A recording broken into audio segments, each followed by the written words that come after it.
Voltava da lida, quando vi uma mãe no meio da estrada lutando contra a morte para salvar o próprio bebê de uma cobra. Naquele momento, eu entendi, ou eu agia, ou aquela família não sobreviveria. Se esse vídeo apareceu para você, é porque essa história vai te emocionar e arrepiar. Então já se inscreve no canal, se você gosta desse tipo de história, e comenta aí de qual cidade você está assistindo. Eu sempre soube que a solidão tem cheiro. Cheira a terra seca, a couro velho, a café frio no fundo da caneca, esquecida sobre a mesa da cozinha desde a manhã. Cheira ao vento, que varre a varanda toda a tarde, levando consigo o que sobrou do dia. Folhas secas, poeira fina, pedaços soltos de tempo que ninguém consegue segurar. Aqui no meio do nada, entre Goiás e Tocantins, onde o mapa se confunde e os nomes das cidades parecem apelidos que alguém inventou numa tarde de tédio, a gente aprende que o silêncio não é vazio. Ele tem peso, tem textura, tem presença. Às vezes até dói.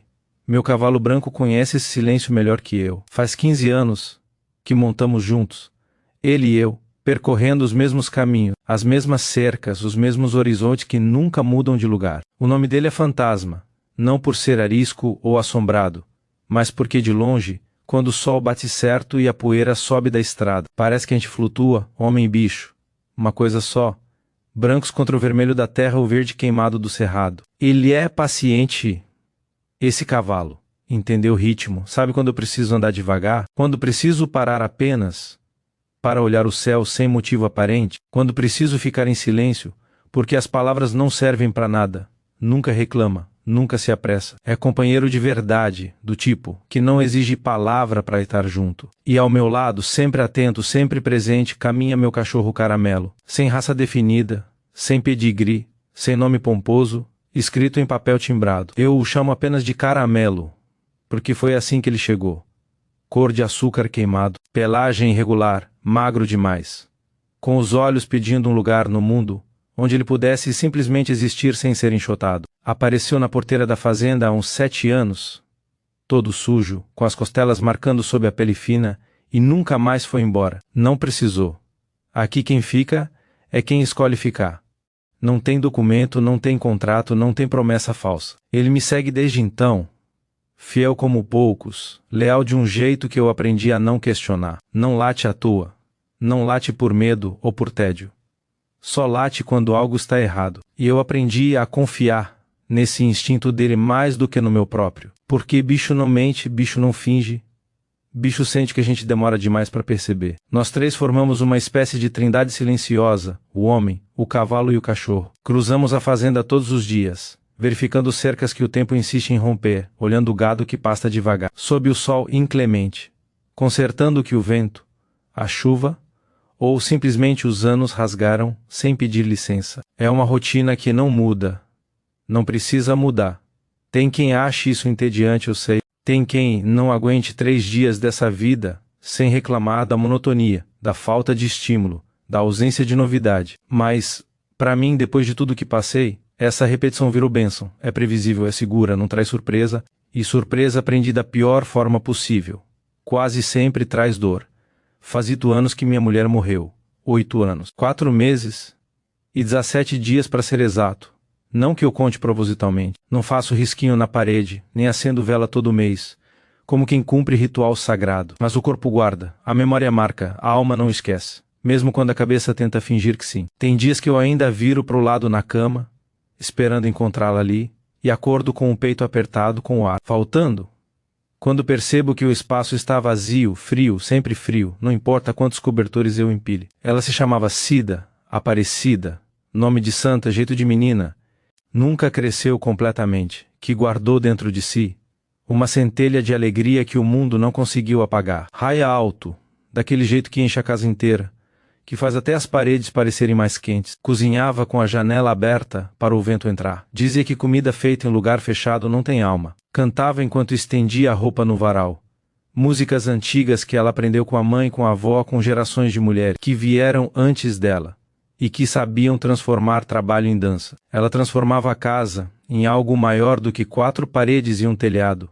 Transformava tudo até a mim. Eu era mais fechado antes dela, mais duro, mais parecido com as pedras que brotam do chão deste cerrado, áspero, resistente e impermeável. Ela me amoleceu por dentro devagar, com paciência de quem esculpe madeira nobre. Me ensinou que conversar não é fraqueza, que chorar não diminui homem nenhum, que sentir não é defeito de fabricação. Me ensinou que o silêncio pode ser companhia, mas que a palavra também cura, também constrói, também salva. Me ensinou a viver de verdade, não apenas a sobreviver. Quando ela se foi, câncer, rápido como incêndio em pasto seco, cruel como seca em ano de plantio, eu não soube mais como viver. Passei meses apenas existindo no piloto automático da sobrevivência. Acordava porque o sol nascia e atravessava a janela do quarto. Comia porque o corpo pedia combustível e reclamava quando não recebia. Dormia porque a noite chegava e não havia mais o que fazer, além de fechar os olhos e esperar o dia seguinte. Mas viver de verdade, isso eu não fazia mais. A casa ficou quieta demais, pesada demais, grande demais para um homem só. As panelas pararam de chiar no fogão. A vitrola juntou poeira grossa no canto da sala. O cheiro dela, uma mistura de sabonete de ervas, suor limpo e algo indefinível que era só dela. Demorou meses para sumir completamente dos lençóis, dos travesseiros, das roupas guardadas no armário. E quando sumiu, de vez, quando o último vestígio físico da presença dela se dissolveu no ar, eu senti como se tivesse perdido ela pela segunda vez. Foi fantasma e caramelo que me puxaram de volta do abismo. Eles precisavam de mim de um jeito simples, direto, sem complicação psicológica. O cavalo precisava de água fresca no coxo, de trato na hora certa, de exercício para não enferrujar as patas. O cachorro precisava de comida, de um toque na cabeça antes de dormir, de saber que alguém ainda se importava se ele acordasse no dia seguinte. E foi nessa necessidade deles, tão básica, tão honesta, tão desprovida de pena ou julgamento, que encontrei um fio fino para me segurar e não cair completamente. Comecei a sair de novo, devagar, um pé na frente do outro. Comecei a montar, a andar pela fazenda, a consertar as cercas que caíam, a olhar o gado que precisava de atenção. Aos poucos, a rotina me reconstruiu, não me curou. Isso seria mentira, e eu não minto para mim mesmo. Mas me deu forma de novo, me deu estrutura, me deu motivo para continuar acordando, e assim fui seguindo dia após dia, semana após semana, ano após ano, sozinho, mas não completamente perdido. A fazenda se tornou meu refúgio e minha prisão ao mesmo tempo, duas faces da mesma moeda. Não saio daqui a não ser quando é extremamente necessário. Falta de comida, falta de remédio para o gado, alguma questão burocrática que não pode ser adiada. Não vejo gente, a não ser o Zé da Venda uma vez por mês, quando vou buscar o básico: arroz, feijão, café, sal, açúcar, querosene. Não converso além do estritamente necessário, porque aprendi que as pessoas fazem pergunta, que não tem resposta boa, e oferecem compaixão que pesa mais do que ajuda. Não frequento festa, não vou à cidade sem motivo concreto, não procuro companhia além da que já tenho. Aprendi que dá para viver assim. Não é felicidade plena, longe disso, mas também não é desespero total. É um meio termo. Um equilíbrio frágil como teia de aranha, mas funcional. Naquela tarde de quinta-feira, ou talvez fosse quarta, os dias se misturam quando são todos iguais. Eu voltava da lida como sempre, tinha passado a manhã inteira, consertando uma cerca nos fundos da propriedade, onde os cupins comeram 3 morões e o arame arrebentou. Trabalho pesado que deixa as costas doendo e as mãos calejadas sangrando nos pontos onde a pele é mais fina. Parei para almoçar tarde. Já passava das 2, debaixo de uma árvore qualquer, comendo a marmita que tinha preparado de madrugada: arroz, feijão, ovo frito, farinha, comida simples que enche a barriga e dá energia para continuar. O sol ainda estava alto quando montei no fantasma para voltar, mas já começava a amarelar nas bordas, anunciando o fim do dia com aquela luz dourada e cansada que só existe no interior, longe das cidades onde a luz elétrica rouba o espetáculo do poente. O calor era denso, palpável, daqueles que grudam na pele como cola e fazem o suor escorrer pelas costas, mesmo quando você está parado, mesmo quando está à sombra. O ar estava pesado, parado, sem vento, sem alívio, sem promessa de mudança. As cigarras cantavam alto, ensurdecedoras, criando uma parede sonora contínua que preenchia todo o espaço entre o céu e a terra. O fantasma caminhava devagar, no passo tranquilo dele, balançando a cabeça de vez em quando para espantar as moscas insistentes que circulavam ao redor das orelhas. Caramelo seguia ao lado,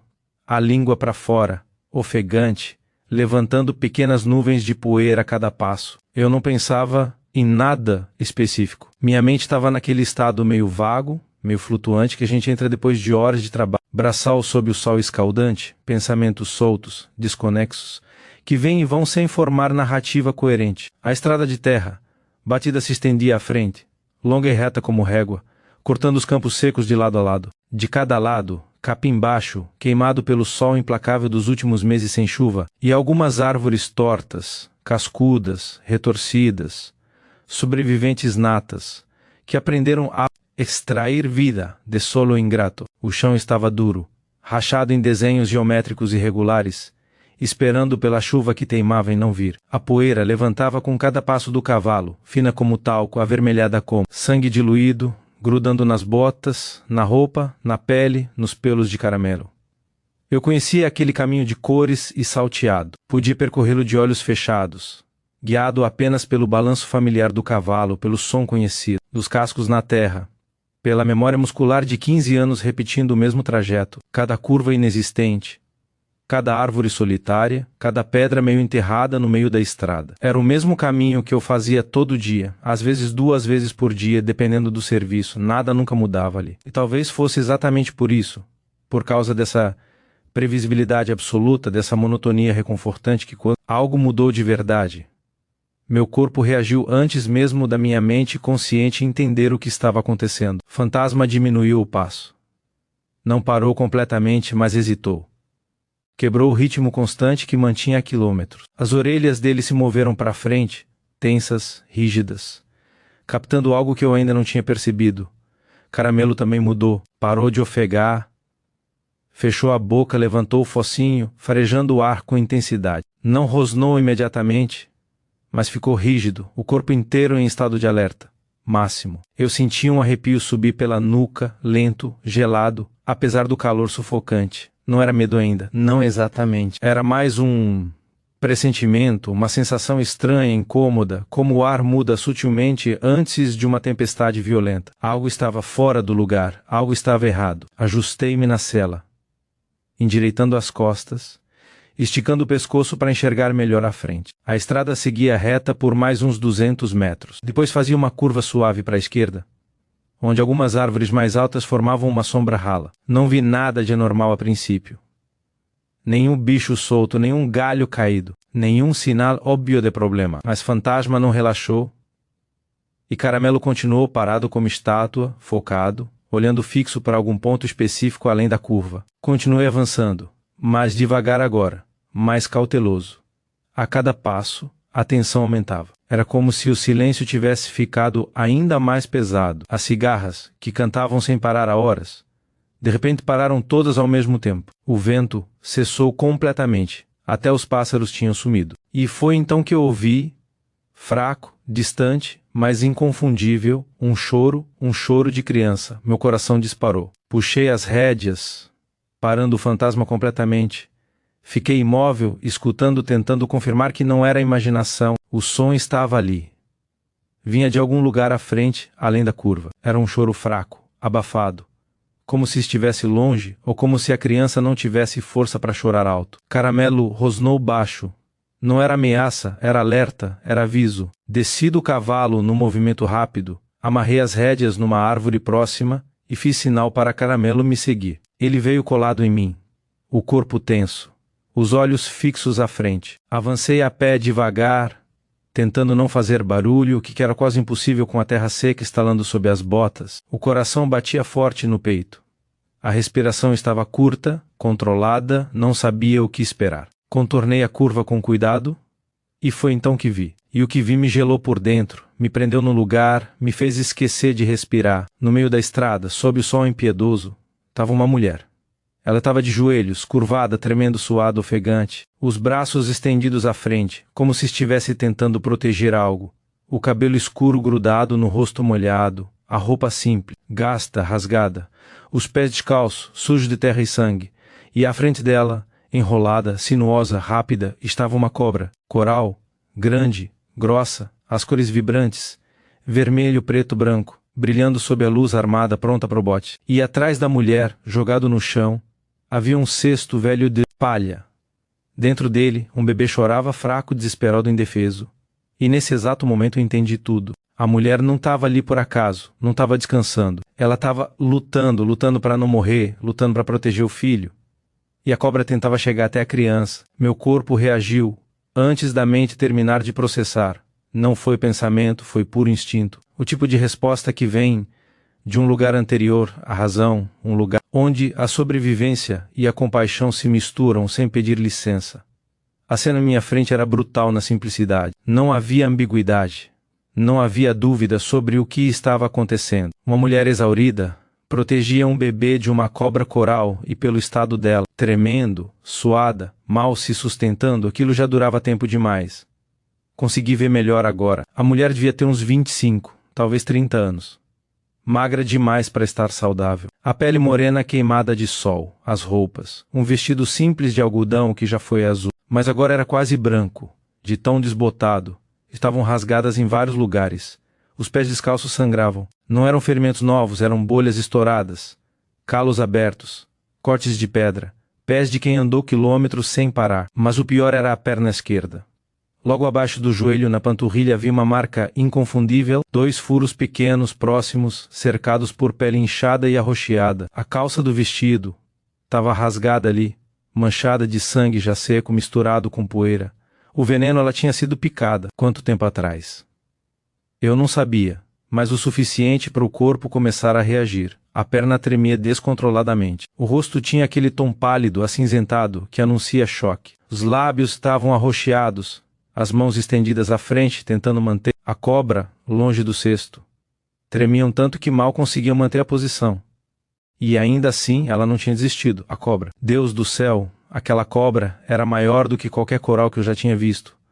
Devia ter quase 2 m, grossas cores, perfeitas, vibrantes, hipnóticas.